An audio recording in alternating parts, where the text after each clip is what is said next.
Simple है, बोला गया कि एक प्लेन ऑफ कॉन्वेक्स लेंस। अच्छा यहाँ से ना एक दो कॉन्सेप्ट समझने अब उसकी थिकनेस 4 सेंटीमीटर। पहली बात तो दिमाग से यही निकाल दो कि ये थिकनेस है तो यही उसका रेडियस ऑफ कर्वेचर होगा, ऐसा मेंशन नहीं किया गया।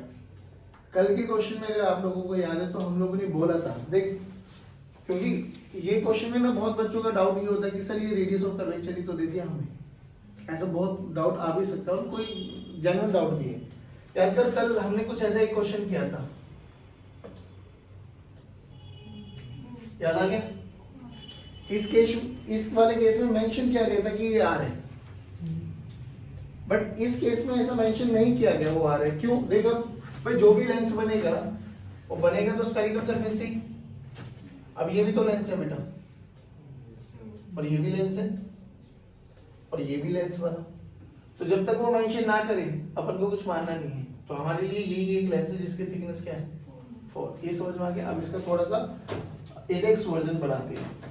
बोला गया कि एक प्लेनो कॉन्वेक्स लेंस है जिसकी थिकनेस 4 सेंटीमीटर, एक हॉरिजॉन्टल टेबल बना दिया गया है और हॉरिजॉन्टल टेबल पे रखा गया है पहले क्राउड सरफेस को, यानी कुछ ऐसा करके रखा गया है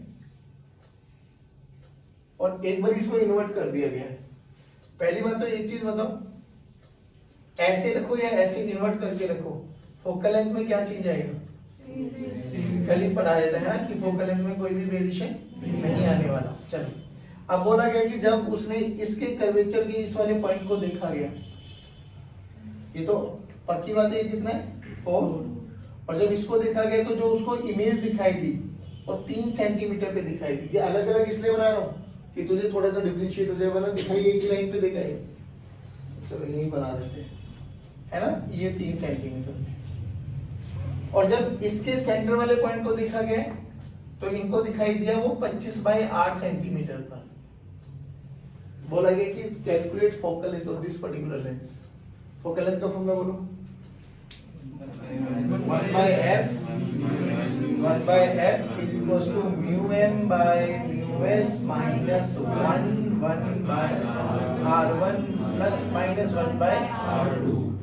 अब ध्यान से देख, मुझे फोकल लेंथ निकालनी है, मुझे क्या क्या पता होना चाहिए? मुझे दोनों तो रेडियस ऑफ कर्वेचर पता होना चाहिए और मीडियम का रिफ्लेक्टिव इंडेक्स पता होना चाहिए, बट अनफॉर्चुनेटली इसमें कुछ भी नहीं पता ना। तो देख इतना मुझे पता लग गया कि एक प्लेन सरफेस है तो इसको या तो तू r1 बोले या r2 बोले। एक रेडियस हमारा क्या है? इन्फिनिटी। इसका रेडियस हमें नहीं पता, ना ये किस मीडियम से मिलकर बना हुआ उसका रिफ्लेक्टिव इंडेक्स भी नहीं पता, बट ये पक्की बात है सराउंडिंग एरिया तो म्यू एस हमें पता है ना बच्चों। तो हमारा मेन मोटो क्या है? हमें म्यू एम कैलकुलेट करना है और हमें r1 कैलकुलेट करना है। कितने वेरिएबल? 2। तो कितनी इक्वेशन बननी चाहिए? इसलिए 2 केस आपको दे दिए गए। सिंपल सी बात बता, इस केस के लिए ऑब्जेक्ट ये है बच्चे, तो ये कौन सा सरफेस है? तो प्लेन सरफेस में रिफ्लेक्शन का फॉर्मूला बोलो, ध्यान बताएगी। Very good, okay fantastic, perfect. D apparent is equal to D real by mu from 2। ठीक है, फ्रॉम का मतलब कहां से आई, 2 का मतलब।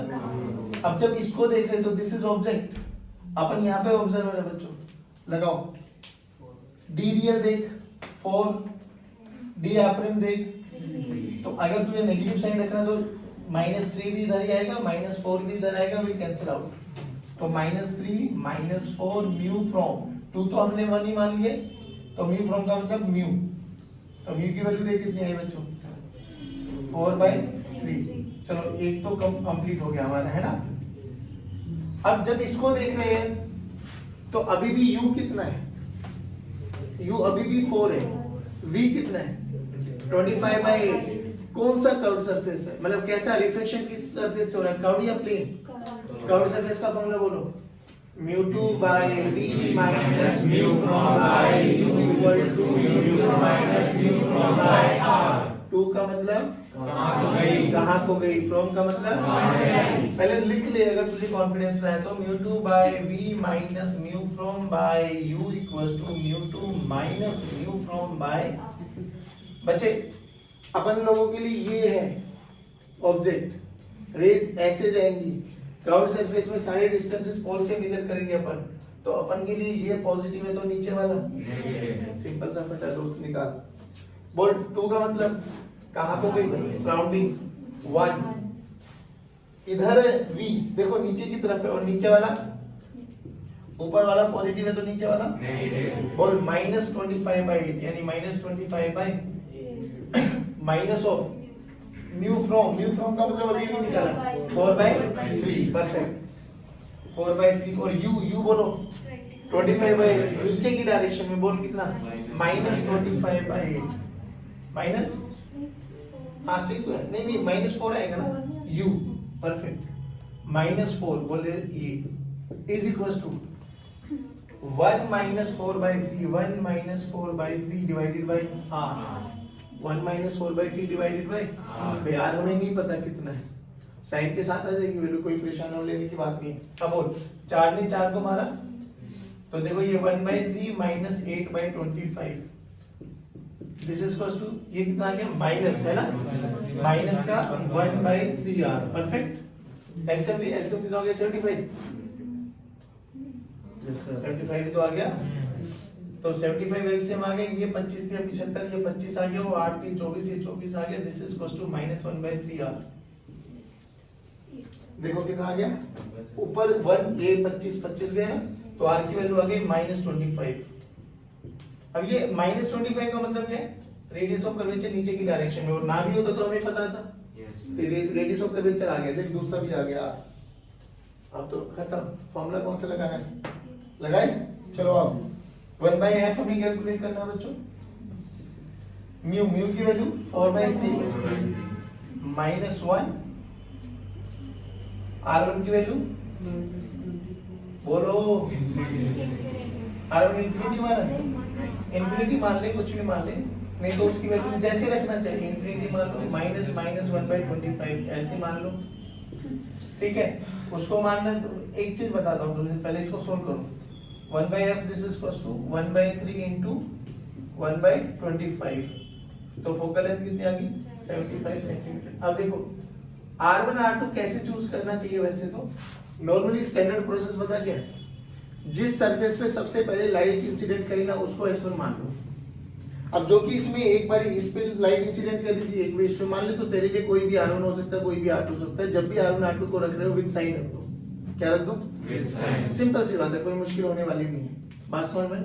बट ये भी हम कल प्रूव कर चुके थे कि फोकल लेंथ ऐसे रखूं या ऐसे रखूं कोई फर्क पड़ने वाला, तो ये फोकल लेंथ आ गई 75 सेंटीमीटर। याद रखो कि जो भी आपके पास कॉन्वेक्स लेंस है जिसको हम लोग कन्वर्जिंग लेंस बोलते हैं उसकी फोकल लेंथ पॉजिटिव है, जो डाइवर्जिंग है जिसको हम कॉनकेव लेंस बोलते हैं उसकी फोकल लेंथ याद रख, focal length of convex positive, focal length of concave simple सा बोल दिया गया, एक कॉन्वेक्स लेंस है फोकल लेंथ इतनी, तो चुपचाप उसकी फोकल लेंथ को पॉजिटिव ही काउंट करेगा। जैसे वहां पर कॉन्वेक्स मिरर की फोकल लेंथ भी क्या मानते थे, कॉनकेव मिरर की फोकल लेंथ, अरे बोल भाई, और इधर भी कॉनकेव लेंस की फोकल लेंथ, सिंपल, इतना समझ में आया पक्की बात। इसको ना बिना देखे उतारने की कोशिश करना, बिना देखे, कॉम्बिनेशन ऑफ लेंसेज है ना। अब कॉम्बिनेशन ऑफ लेंस में ना आपको एक चीज समझ लो, जैसे कि नाम ही सजेस्ट कर रहा है कि एक से ज्यादा लेंसेज होंगे आपके पास।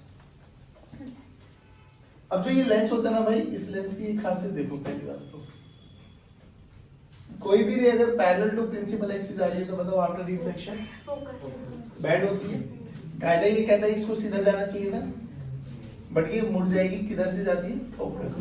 चलो ठीक है, ये मान लो कोई भी एक लेंस है, एक और लेंस लेते हैं अपन, अभी रे ऐसे जा रही है, जाना ये अभी भी सीधी जाती थी बच्चों, फिर लेंस मिल गया, इसने इसको बेंड कर दिया, ये फोकस।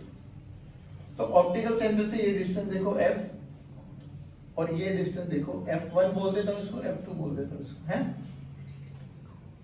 बैंड करने की ताकत देखो, बैंड करने की ताकत ये θ1 ये θ2, किसमें ज्यादा घुमाव दिया है?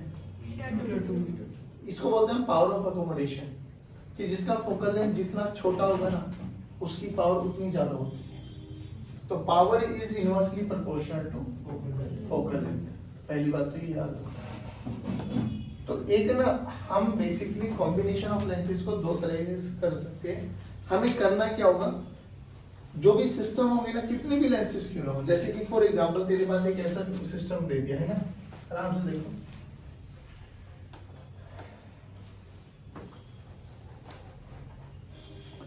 बोल कितने लेंसेज?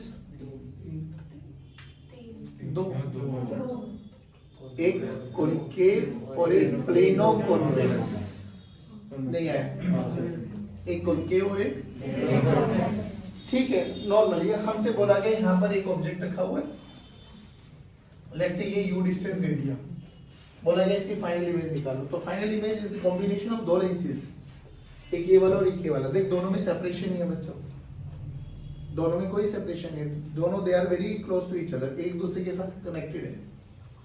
तो ऐसे क्वेश्चंस को करने का सिंपल सा तरीका है, क्यों ना कंबाइंड की फोकल लेंथ निकाल ली जाए, पूरे सिस्टम को एक मानते हुए कंबाइंड की फोकल लेंथ निकाल लो। तो जो भी कंबाइंड की फोकल लेंथ आएगी तो चुपचाप उसी को f मानेंगे। अब आप लोग फॉर्मूला लगा सकते हो 1/v - 1/u इक्वल्स टू, बहुत सिंपल सर। लेकिन जो f आएगा, अब ये u हो गया, v अपन को निकालना होता है, f निकाल लो। तो 1/v - 1/u equals to 1/f of combination use करेंगे हम, या you can say f equivalent. तो पावर कॉम्बिनेशन निकालने का क्या तरीका बच्चों? पावर कॉम्बिनेशन निकालने का तरीका है P1 + P2 + P3 and so on. अब आप रियलिटी पे ना यहाँ पर दो फैमिलीज के बारे में बात करते हो। कौन कौन सी फैमिली? एक कन्वर्जिंग फैमिली और एक डाइवर्जिंग फैमिली। बस पॉइंट टू बी नोटेड, जो कन्वर्जिंग फैमिली होती है ना सर, उनकी पावर हमेशा पॉजिटिव रहेगी। कन्वर्जिंग फैमिली में कौन कौन आते हैं? एक कॉन्वेक्स लेंस और एक कॉनकेव मिरर, डन है, आराम से सुनना। एक होते हैं diverging family, diverging lens plus convex mirror. अभी कॉनकेव मिरर और कॉन्वेक्स मिरर को तो अपन नाम से बोल रहे हैं, यहाँ पे डाइवर्जिंग लेंस और कन्वर्जिंग लेंस क्यों बोल रहे हैं? कल रीजन बताया था कि जैसे जैसे मीडियम सराउंडिंग चेंज करते हो, लेंस अपना नेचर चेंज कर सकता है, कोई बड़ी बात नहीं। अगर μl/μs देखो ना, सिंपल सी बात, किसी भी लेंस को अगर मैं मीडियम में डालता हूं बच्चों, मीडियम में डालने के बाद क्या चेंज नहीं होता? 1/r1 और 1/r2 का फैक्टर चेंज नहीं होगा, बट क्या चेंज हो जाएगा? 1/μs वाला फैक्टर। तो देख 1/f this is equals to μm/μs -1 1/r1 - 1/r2। अब खुद सोच के देख, अगर ये 1 आ गया तो लेंस अपने नीचे डिसअपीयर कर जाएगा। ये रेशियो 1 आ गया, तो रेशियो 1 आ गया तो μm इज इक्वल्स टू, तो लेंस अपना नेचर क्या कर देगा? सारे बोलो रे, क्या कर देगा? इनविजिबल मैन वाली बात बताई थी। अगर ये μm/μs का रेशियो ग्रेटर देन 1 आ गया, ग्रेटर देन 1, सोच के देख, तो ये वाला फैक्टर हमेशा पॉजिटिव रहेगा। अगर ये वाला फैक्टर हमेशा पॉजिटिव रहा तो जो लेंस का नेचर है वो एज इट इज रहेगा। मतलब वो कॉनकेव है तो कॉनकेव रहेगा, कॉन्वेक्स है तो। अगर ये μm/μs का फैक्टर लेस देन 1 आ गया तो लेंस अपना नेचर चेंज कर देगा। कॉनकेव इज कन्वर्टेड इनटू और कॉन्वेक्स इज कन्वर्टेड इनटू, नहीं आया, क्योंकि इस वाले फैक्टर में तो कोई चीज हो गई नहीं। अरे भाई ये तो अगर पॉजिटिव आएगा तो पॉजिटिव ही रहेगा, नेगेटिव आएगा तो नेगेटिव ही रहेगा। मान लो 1/r1 - 1/r2 नेगेटिव आ रहा है, तो पानी में डालने के बाद भी तो वो नेगेटिव ही रहेगा। तो सारा रोल ही किसका आएगा? μm/μs का। सोच, अगर ये नेगेटिव आ रहा है, ये वाला फैक्टर, और ये पॉजिटिव है, तो पानी में डालने के बाद भी क्या हो गया? नेगेटिव। और नेगेटिव फोकल लेंथ किसकी है? अभी बताया भाई, डाइवर्जिंग किसकी है? सोच के देखिए, हवा में पॉजिटिव है और पानी में डालने के बाद ये नेगेटिव हो गया, तो नेचर चेंज हुआ नहीं हुआ? नहीं हुआ। तो सीरियसली हमें इन फैक्टर्स पे डिपेंडेंट करना है कि अगर ये है तो लेंस अपना नेचर डिसअपीयर, मतलब लेंस अपना नेचर डिसअपीयर कर देगा। ये आया तो जैसा है वैसा का वैसा रहेगा। ये आया तो कॉनकेव कॉन्वेक्स में और कॉन्वेक्स कॉनकेव में अपना नेचर चेंज कर देता है। दैट्स व्हाई अपन ये बोल रहे हैं कि कन्वर्जिंग लेंस और डाइवर्जिंग लेंस। नहीं आया समझ में? अब सुनिए तो फोकल लेंथ और कॉम्बिनेशन, जो कि पावर और फोकल लेंथ एक दूसरे के इनवर्सली प्रोपोर्शनल है। पावर की वो यूनिट होती है डायोप्टर, मीटर में होती है, तो उसको सेंटीमीटर में कन्वर्ट करने के लिए 100 बाय फोकल लेंथ कर देते हैं अपन लोग। तो बस सिंपल। तो 1 बाय f कॉम्बिनेशन बोलो, 1 by f1 plus 1 by f2 plus 1 by. अब सुन बच्चों, एक छोटी सी टेबल बना रहा हूँ, ये याद रखना, दिमाग में बिठा लेना कि जो हमारी पावर होती है, पावर के ऊपर बात कर रहे हैं हम लोग। पावर हमारे पास दो फैमिलीज में चलेंगी। One is your converging family, second one is diverging. Converging family की जो पावर होगी बच्चों, वो हमेशा पॉजिटिव रहेगी, और इसकी जो पावर होगी सर, वो हमेशा नेगेटिव रहेगी। कन्वर्जिंग फैमिली में कौन कौन दो प्राणी आते हैं? एक कन्वर्जिंग लेंस, एक कन्वर्जिंग लेंस और एक कॉनकेव। ठीक है बाबू? अब आराम से सुन, जो कि कन्वर्जिंग लेंस है, इनकी फोकल लेंथ हमेशा पॉजिटिव रहेगी सर। क्या रहेगी? हमेशा पॉजिटिव। यानी जो पावर होती है ना, power of lens is 1 by fn। Focal length positive है, पावर हमेशा पॉजिटिव है। लेकिन कॉनकेव मिरर की फोकल लेंथ नेगेटिव होती है, तो यहाँ पे पावर ऑफ मिरर का फॉर्मूला क्या हो जाएगा? -1 बाय fm। fm बोले तो फोकल लेंथ ऑफ मिरर। ये समझ में? इधर आओ, ये फिर दो पार्ट्स में डिवाइड हो जाएगा। बोल, diverging lens and convex mirror. चलो भाई, अभी भी वही पीएल क्या हो जाएगा? बोलो बोलो, माइनस। बहुत बढ़िया। और ये 1 बाय f। नया समझ बाकी बात? ये माइनस ही होता है ना, माइनस माइनस प्लस, और वो प्लस होता है। तो नहीं, ये माइनस में चलेगा ना, फॉर्मूला तो ये रहेगा ना। कॉन्वेक्स की पॉजिटिव रहती है। अरे वो भैया, कॉन्वेक्स की फोकल लेंथ नेगेटिव रहती है, फॉर्मूला वही रहेगा भाई। सर कॉनकेव क्यों होती है नेगेटिव? फोकल लेंथ डाइवर्जिंग की नेगेटिव तो होती है, कॉन्वेक्स नेगेटिव पॉजिटिव होती है। तो पॉजिटिव होती है ना, तो पावर तो नेगेटिव ही आएगी ना। पावर नेगेटिव है। तुम ये फॉर्मूला याद करो, अभी बता। पावर हमेशा क्या रहेगी? पावर को नेगेटिव आना है, तो लेंस में फोकल लेंथ नेगेटिव होती है, तो जब वैल्यू को विद साइन रखोगे तभी तो पावर नेगेटिव आएगी। इसकी देखो -1 बाय fm, और मिरर की फोकल लेंथ कॉनकेव में कॉन्वेक्स में पॉजिटिव आती है, तो विद साइन रखोगे तो पॉजिटिव इनटू नेगेटिव, नेगेटिव ही तो आएगा। सिंपल सा फंडा क्या याद रखना है कि इसकी पावर हमेशा नेगेटिव और इसकी पावर हमेशा पॉजिटिव। बट समझ में नहीं आ रहा आप लोगों को? आ जाओ, यहाँ पे फोकस हमेशा, फोकल लेंथ हमेशा क्या रहेगी? यहाँ पे फोकल लेंथ हमेशा, सोच के देखना, नेगेटिव इनटू नेगेटिव, तो पावर पॉजिटिव आई ना। Positive into positive, positive. इधर देख, यहाँ पे फोकल पावर क्या होनी चाहिए? तो फोकल लेंथ को कैसा होना चाहिए? तो होती है नेगेटिव। इसमें देखो नेगेटिव होनी चाहिए, तो कैसी होनी चाहिए? नहीं आया बच्चों समझ में? पक्का? डन? चलो बहुत बढ़िया। नहीं है उतारो, बस रही बातों बातों में लगा रहता है। जब देखो, कौन सा चैप्टर पढ़ रहे हैं आज हम?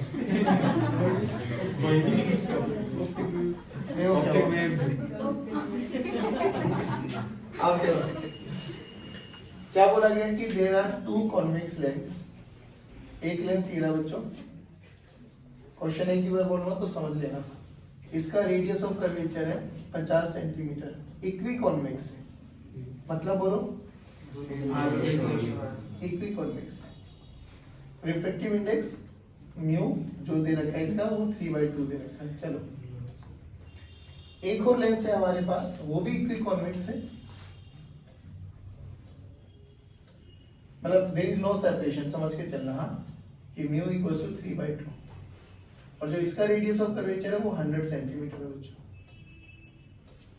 समझ में आ गया?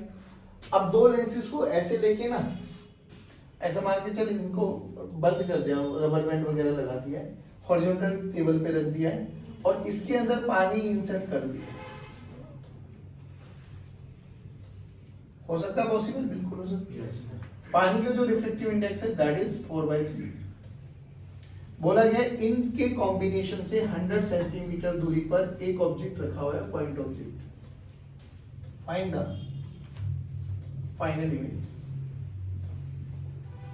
Now what to do? Position of final image you can see. What to do? Simple सी बात है, इन तीनों की क्या निकाल लेनी चाहिए? फोकल लेंथ सेपरेटली। फोकल लेंथ का फॉर्मूला बोलो, 1/f म्यू बाय, अब देखो सभी की सराउंडिंग एयर है तो नीचे म्यू एस वाले फैक्टर को ना भी यूज करोगे तो चलने वाला है। फॉर्मूला बोलो 1/f, this is equals to mu minus 1 1/r1 minus 1/r2। Now how to select which one is r1 which one is r2? तो ऑब्जेक्ट से जहां है सबसे पहले सरफेस पे स्ट्राइक करेंगे दैट इज r1 और दूसरे वाला r2। सिंपल सी बात सोच, इस ये कितने लेंस है यहाँ पर? तीन। एक पानी भी बनाया है। देख अब अगर मैं इसको अलग अलग बात करूं तो एक ये कॉन्वेक्स बन गया, एक ये बाय कॉनकेव बना बच्चों। बाय कॉनकेव में बताया इसका रेडियस ऑफ कर्वेचर इसका 50 है और इसका 100 अरे नहीं आया, आ गया। पक्की बात है। इसका रेडियस ऑफ कर्वेचर r1 और इसका रेडियस ऑफ कर्वेचर और तीसरा ये बना है हमारे पास, इनके दोनों r1 r2, सेम इसका r1 r2। सेम। क्या इसका म्यू पता है? क्या इसका म्यू पता है? क्या इसका म्यू पता है? क्या तीनों का f1 f2 f3 निकालोगे? और जब तीनों का f1 f2 f3 निकालोगे तो 1/f कॉम्बिनेशन का फॉर्मूला बोलो 1/f1 प्लस 1/f2 प्लस। अब ध्यान से देख, ये कौन सा लेंस है? तो फोकल लेंथ पॉजिटिव, तो ऐड करके जो भी आंसर आएगा f कॉम्बिनेशन आ गया। अगर f कॉम्बिनेशन हमारे पास आ गया तो सिंपल सी बात देखो ना, u पता है, f पता है, क्या रहेगा? क्या आप कर सकते हो? जल्दी स्टार्ट करो बस। थैंक्स, आ जाओ इधर इधर आओ भाई। ये लेंस 1 मान लेते, इसको 2 मान लेते, इसको 3 मान लेते। जल्दी जल्दी करो। 1/f1। अब डायरेक्ट म्यू वो वाला म्यू बाय म्यू नहीं लिखा मैं, है ना? तो 3/2 minus 1 1/2। इधर देख भाई माना, अब रे इस पे आएगी ना सबसे पहले बच्चों, तो इधर जाने वाली रेस को हम लोगों ने पॉजिटिव माना, तो इधर जाने वाली, तो ये इधर है r1, तो प्लस का 1/50 माइनस इधर है माइनस का 1/50। 1/f2 देखो, ये तो कितना हो जाएगा? 1/3 भाई 4/3 माइनस 1 1/3। अब देखो इसका इधर है पहले तो माइनस का 1/50 माइनस का उधर है तो 1/100। 1/f3 देखो, ये 1/2 ही रहेगा, उसका उधर है 100 इधर है 100 नहीं आया, तो ये 1/100 माइनस 1/100। पहले बताओ ये तीन इक्वेशन किस किस की ठीक है? सच्ची जो कैलकुलेशन डाउट होगा वो बाद में देखेंगे। बहुत बढ़िया यार, सभी की ठीक है, दो ने नहीं किया बस, है ना? वेरी गुड यार, you guys are just amazing. बस दो बच्चों का गलत है, बाकी सब ने कर दिया। देखो वाह, आ जाओ बच्चों बोलो, ये माइनस का है तो 2/2 खत्म, तो 1/f1 की वैल्यू आ गई 1/50। ये देखो एलसीएम लो, माइनस का 1/100 ये सर है ना, तो 1/f2 की वैल्यू आ गई माइनस का 100 और f3 की वैल्यू देखो 2/100/22 को हमारा तो 1/100। अब देख वैसे जब इन तीनों को ऐड करोगे तो ये तो खत्म ही हो जाएगा, तो 1/f कॉम्बिनेशन कितना आ गया? 1/50 और fc की वैल्यू आ गई 50। लेंस फॉर्मूला लगाओ ना, 1/v हमें निकालना है, माइनस का 1/u इधर है बच्चों, तो माइनस का 1/100। फोकल लेंथ पॉजिटिव आई है 50, उधर जाके ये 50 बना 1/v, this is equals to 1/50 minus 1/100। LCM 100 आ गया ना, 100 दूनी 100 माइनस 1, तो v की वैल्यू कितनी आ गई 100 सेंटीमीटर। बट हमें समझ में पक्की बात है। चलिए जय हिंद।